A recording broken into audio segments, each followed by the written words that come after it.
Mesdames, Messieurs, bonsoir et bienvenue au 20h bilingue de ce samedi 24 avril 2021.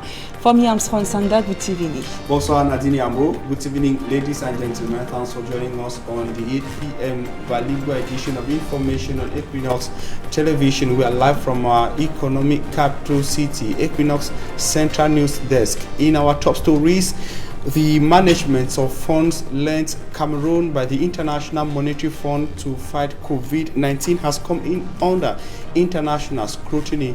An international rights group, Human Rights Watch, has accused the government of Cameroon of mismanaging the funds.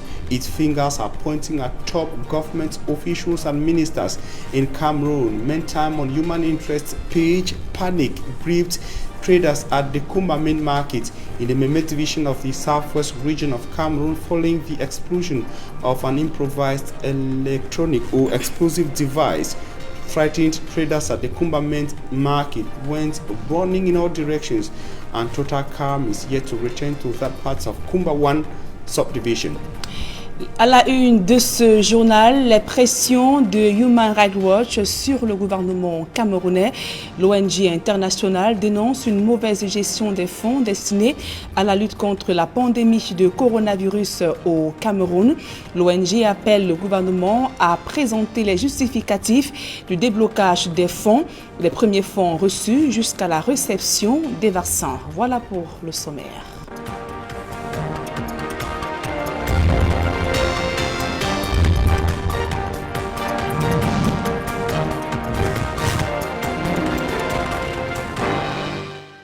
Mesdames, Messieurs, une fois encore, bonsoir et merci d'honorer ce rendez-vous de l'information sur Equinox Télévision. Je vous le disais en titre, Human Rights Watch veut voir clair dans la gestion des fonds destinés à la lutte contre la pandémie de coronavirus au Cameroun.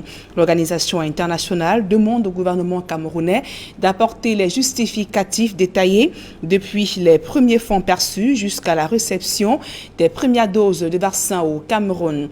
Human Rights Watch vient de rendre public un rapport sur le besoin d'enquête crédible dans la gestion des fonds de coronavirus au Cameroun. Le point dans ce reportage de Gladys Sidi. Les appels incessants à une meilleure surveillance des fonds Covid-19 au Cameroun ont été incités par les négociations menées auprès du FMI en vue d'obtenir un nouveau prêt. C'est une déclaration de Human Rights Watch dans son nouveau rapport. L'ONG de défense des droits de l'homme tense le gouvernement camerounais et doute de la crédibilité des enquêtes menées ou en cours sur la gestion des fonds Covid. Human Rights Watch suggère au FMI de saisir l'opportunité que représente un nouveau programme de prêt pour faire pression en faveur de réformes profondes de la gouvernance qui amélioreront ainsi la transparence et la responsabilité du Cameroun pendant et après cette pandémie. Au sujet des multiples enquêtes initiées sur la gestion des fonds Covid-19 et dont les résultats n'ont pas été rendus jusqu'ici, Human Rights Watch demande au Fonds monétaire international de maintenir la pression en exigeant au Cameroun de publier un rapport d'enquête de la Chambre des comptes sur les dépenses liées à la lutte contre le Covid-19, de prendre des mesures concrètes pour garantir l'indépendance des enquêtes judiciaires, d'engager un auditeur indépendant et de faire de la publication de son rapport à l'avenir un programme, de s'engager à prendre des mesures spécifiques de prévention de la corruption, notamment une gestion transparente et fondée sur des règles fermes du Fonds de solidarité pour la santé et améliorer l'accessibilité et la qualité de l'information sur les marchés publics au Cameroun. Human Rights Watch dénonce aussi les ingérences de part et d'autre dans la gestion des fonds Covid-19 et croit savoir que la campagne de vaccination en cours dévoilera dans les prochains jours un autre scandale financier. Par conséquent, l'ONG suggère au Fonds monétaire international de traiter le mal à la racine. Et parlons à présent de ces faux militaires tombés dans le filet des éléments de la gendarmerie à Douala. Il s'agit notamment des déserteurs, des soldats révoqués du corps de l'armée. Ils se faisaient passer pour des hommes en tenue pour extorquer d'énormes sommes d'argent aux usagers. Ils ont été interpellés alors qu'ils s'apprêtaient à dépouiller une de leurs victimes dans la ville de Douala. Le récit d'Innocent Abega et Martin Abanda. 3 présumés usurpateurs démasqués par les éléments de la 2e région de gendarmerie.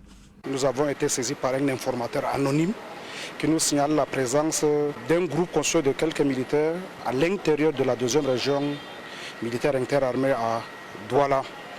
Ils seraient en train de vouloir passer un marché public avec quelques prestataires. Mes hommes et moi, nous nous sommes mobilisés. On s'est mis à leur recherche et puis à leur poursuite qui a abouti par l'interpellation. Litassou Joseph, 46 ans, chef de bataillon revoqué. Aruna Bouambo, 35 ans, sergent-chef déserteur. Choupa Ayouba, 29 ans, sergent 2e classe. C'est au terme d'une opération bien orchestrée par les éléments du colonel Amougou Jean-Marie de la 2e région de gendarmerie que la main sera mise sur ce réseau. Ils ont opéré même avec un véhicule de l'armée. Ils ont profité de la présence d'un chauffeur qui partait se ravitailler. Bon, il dit accompagne-nous quelque part. Mais ils ont quand même eu le frais du militaire. Hein, parce que pour les attraper, il a fallu 40 minutes de match. Et finalement, ils ont été pris au piège. Leur mode opératoire est celui de la passation des marchés fictifs à des particuliers qui, en retour, reversaient de l'argent. Ils ont d'abord opéré à Motiboum, dans la circonscription de Motiboum. Ils ont ravi une somme de 75 millions. Et à vide de ça, ils se sont réorganisés, descendre à Douala, là où ils ont présenté 10 bons de commande. Et un bon était à 4 950 000. Bon, le prestataire qu'ils ont contacté a constaté quelques éléments, c'est-à-dire on lui dit d'aller signer les bons dans un hôtel, d'aller faire la transaction dans l'hôtel. Il a dit non, je veux que ça soit dans un lieu public. C'était ainsi que, ayant suspecté que c'était un peu un faux, il a fait alerter les éléments du SRJ. Les arguments pour lesquels les malfrats gagnaient en confiance auprès de leurs victimes étaient ces tenues de l'armée camerounaise avec de hauts grades. En attendant que le réseau soit démantelé, les 3 mousquetaires seront présentés devant les autorités compétentes pour répondre de leurs actes.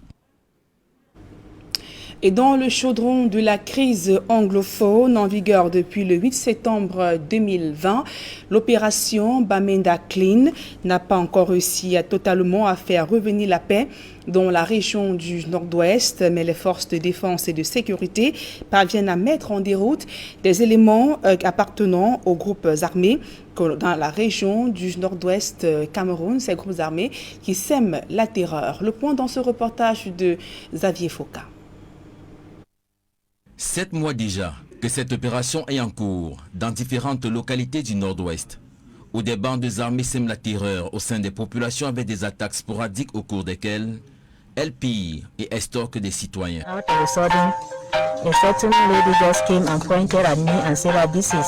Une demoiselle m'a pointé du doigt. J'ai cru que je faisais obstruction à quelqu'un. L'un de m'a montré son vêtement ainsi. Il y avait un pistolet. Il m'a dit que si je résistais, il me tuerait. Le bras de celui qui me tenait affaibli. J'en ai profité pour m'enfuir. Le but de cette opération, qui est de protéger et sécuriser les populations de la ville de Bamenda et ses environs, est une réponse aux diverses attaques perpétrées par des bandes criminelles qui pillent, braquent, assassinent civils et éléments des forces de défense et de sécurité camerounaises. L'une de ces opérations a permis de retrouver ce véhicule appartenant à cette dame. Il lui avait été arraché alors qu'elle se trouvait à une cérémonie funèbre. Une semaine après les faits, sa voiture lui a été remise par les forces de défense et de sécurité qui ont quadrillé toute la localité de Tanka. Nous avons eu l'information par rapport à cette voiture volée et plusieurs autres forfaits dans cette zone très dangereuse. Nous avons planifié une opération et nous avons retrouvé la voiture. Une opération diligentée par Emergence 5.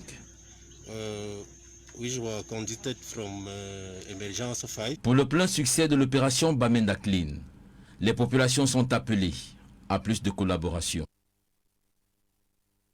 Et dans la région du sud-ouest Cameroun, vent de panique ce jour à Kumba, dans la région du sud-ouest, où une explosion des bombes artisanales ont provoqué d'importants dégâts matériels. De sources officielles, ces engins étaient dissimulés dans des sacs de riz par des séparatistes armés. Alertés à temps, les forces de défense et de sécurité ont donc réussi à désamorcer à temps ces engins explosifs. Il faut préciser que les forces de défense ainsi que les autorités administratives précisent que ces sacs de riz étaient donc destinés aux déplacés internes de la crise anglophone. Et un plaidoyer pour une meilleure prise en charge de plus d'1 million de déplacés internes au Cameroun. Il vient d'être organisé à l'initiative conjointe de l'Institut des Relations internationales et de même que la société civile. Malgré les efforts du gouvernement, il ressort que beaucoup reste encore à faire dans la prise en charge des déplacés internes au Cameroun. Le reportage de Marcelin Gansop. Royal camerounais, les PME, PMI et start-up se positionnent comme des atouts majeurs. Cependant, demeure encore l'éternel problème auquel se heurte la frange jeune des entrepreneurs.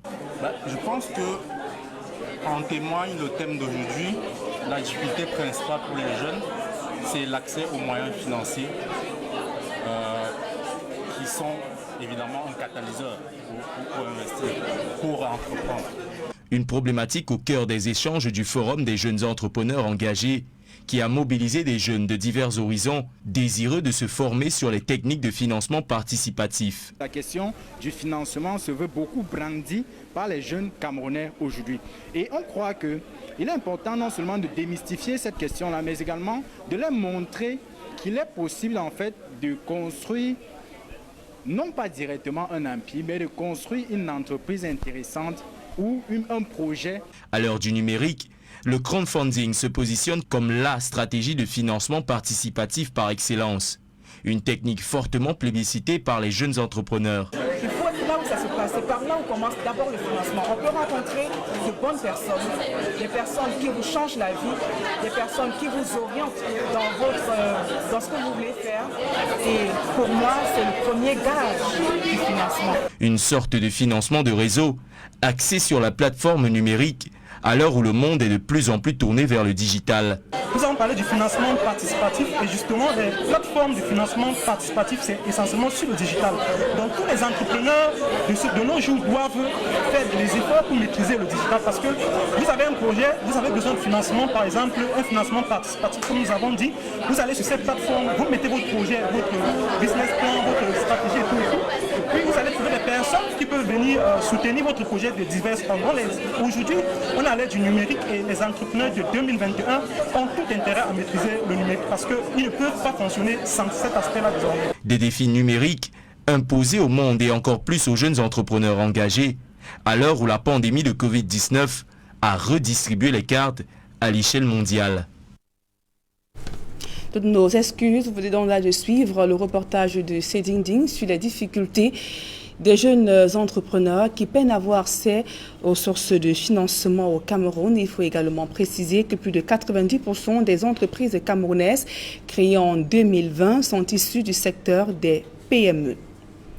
Et un plaidoyer pour une meilleure prise en charge de plus d'1 million de déplacés internes au Cameroun. Vous l'avez suivi, il vient d'être organisé à l'initiative des relations, l'Institut des Relations internationales, de même que la société civile. Malgré les efforts du gouvernement, beaucoup reste encore à faire pour un meilleur suivi des déplacés de la crise au Cameroun. D'autres précisions dans ce reportage de Marcelin Gansop.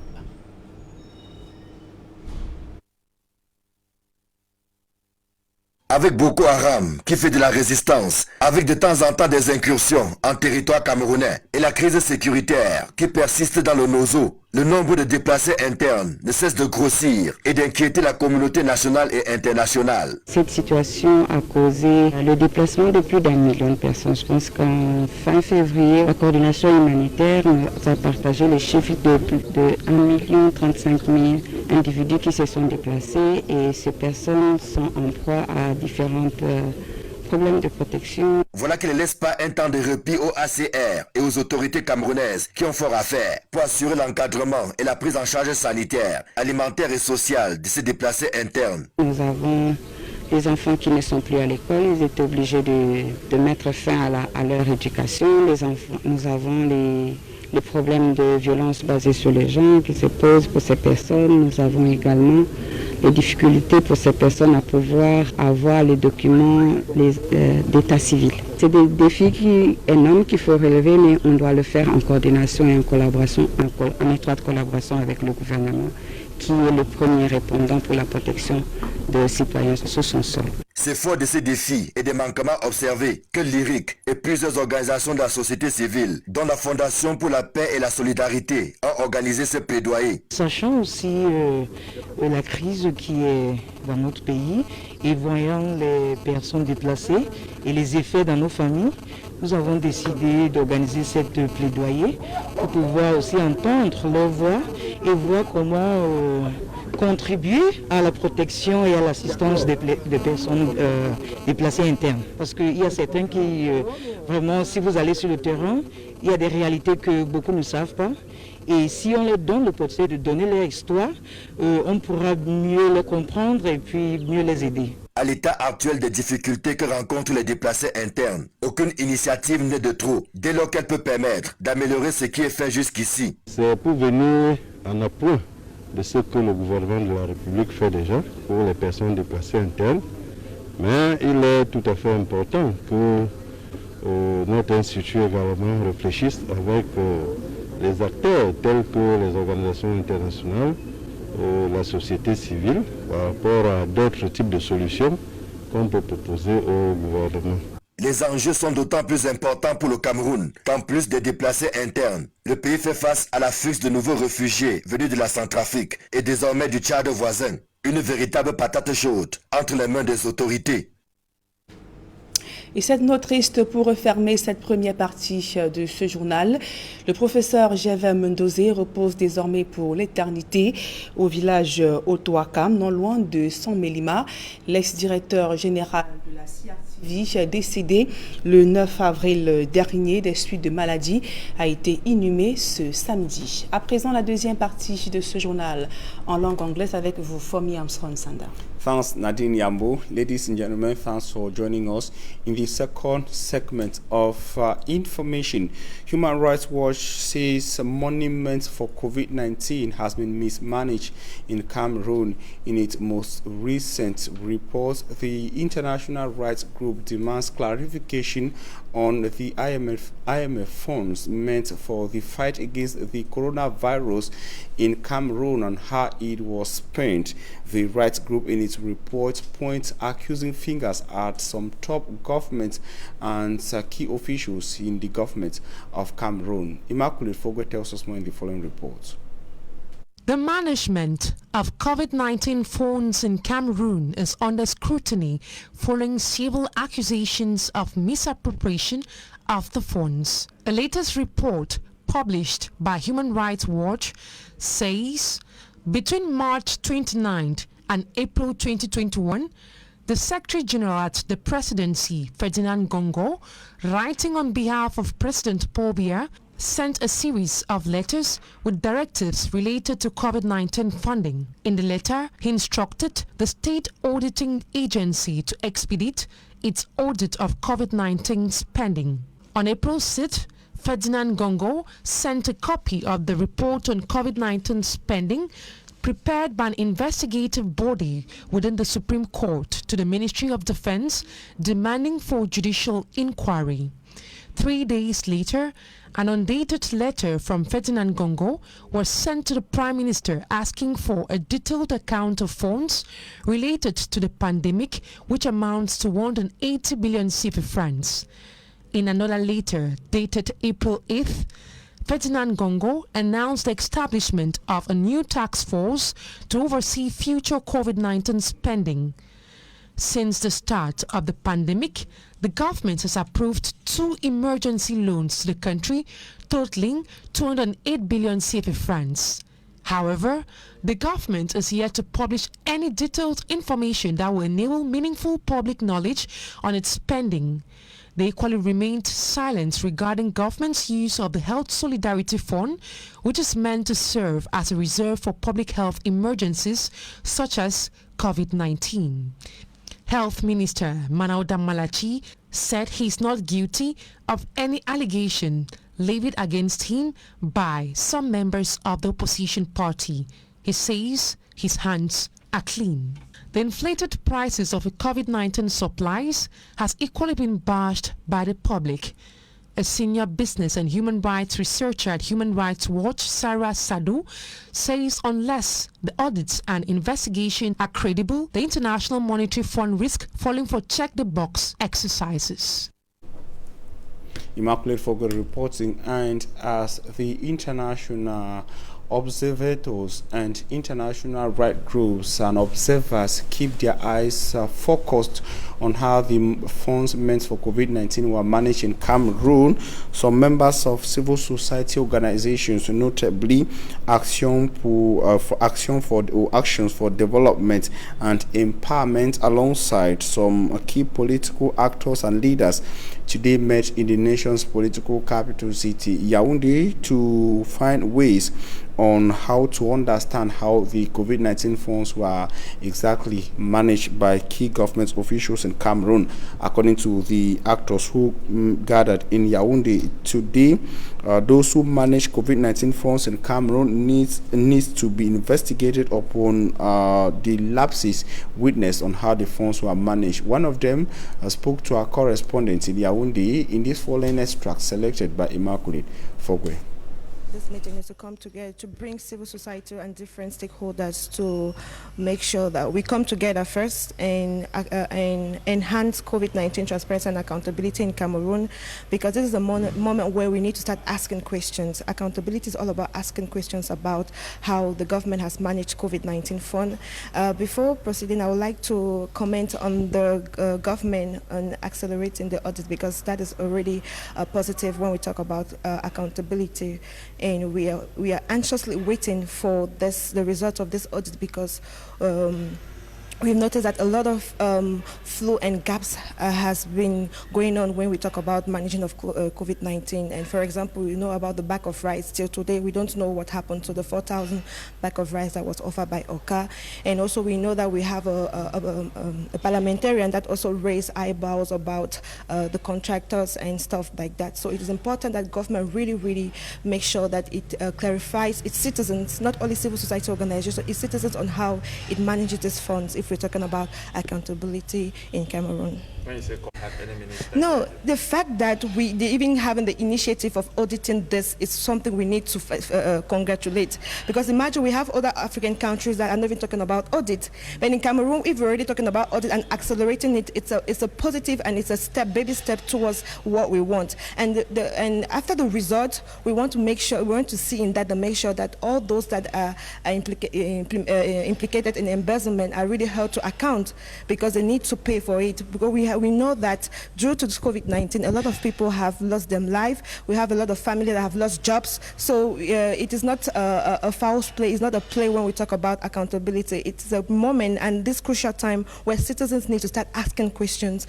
about these funds. It's not just about my organization or the partners. It's about citizens asking the real question, because we believe that if more citizens ask this question, it's going to hold us back. And government, we know that the world is watching. Cameroonians are watching at them. You listen there to Nancy Sebo from Action for Development and Empowerment, speaking on the management of COVID-19 funds in Cameroon. And members in Yaoundé equally decry the reluctance to give adequate information on how this money was spent. They were referring to the attitude of some top government officials. Another extract is selected by Margaret Fogwe. Running the research. Today we had the presentation of the research to civil society organizations and some political and administrations here. So we want them to add to this research if they have recommendations, because this report is going to be presented to the government so that they make sure they take into the consideration the recommendation made from this meeting. Of gaps. Currently running the research, we had a lot of difficulties in the information. By the way, it's no news that Cameroon has not yet signed the Access to Information Act, so it's difficult to really gather this information. But we based some of this information on press release and degrees made by the government. And I also want to inform my audience that we are going to create a digital portal where every citizens can go, click to this link and see how far, what government has received from both individuals, international organizations, and corporations. Nancy Sebo of Action for Development and Empowerment, speaking in Cameroon's political capital city, Yaoundé. We move from the central region to the southwest region, where panic gripped inhabitants of Kumba and particularly traders at the Kumba main market.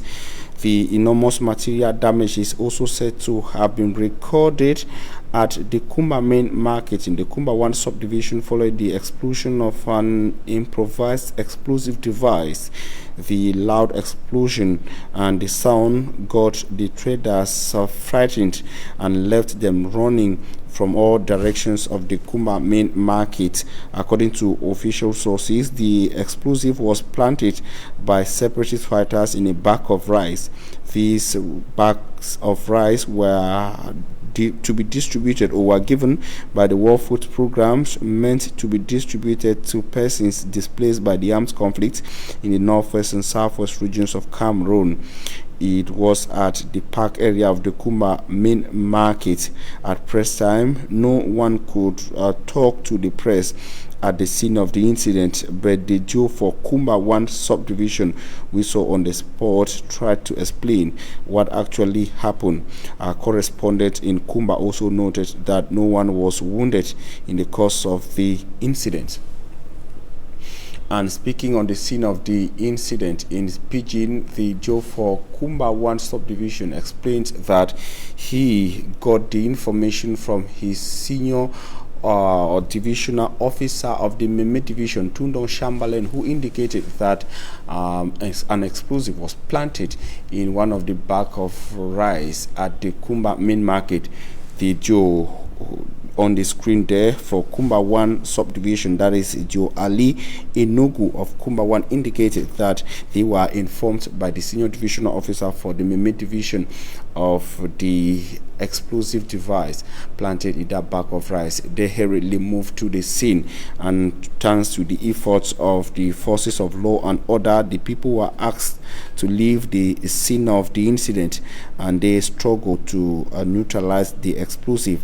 It caused no human casualty. That's according to the divisional officer, who went further to say that they are working in collaboration with the population to track down those behind the scene. But he is, however, pointing fingers at separatist fighters operating in Kumba and the rest of the Meme division of the southwest region. Ladies and gentlemen, that information from Kumba brings us to the end of this edition of the Bilingual Newscast on Equinox Television. We thank you for your keen attention. We wish you a blessed day in the company of programs on Equinox. Nadine Ambo, have a nice evening. Merci, Fomi Amstron Sanda. Fin de ce journal, mesdames et messieurs. Merci pour votre aimable attention et passez d'agréables moments en compagnie de nos programmes qui se poursuivent.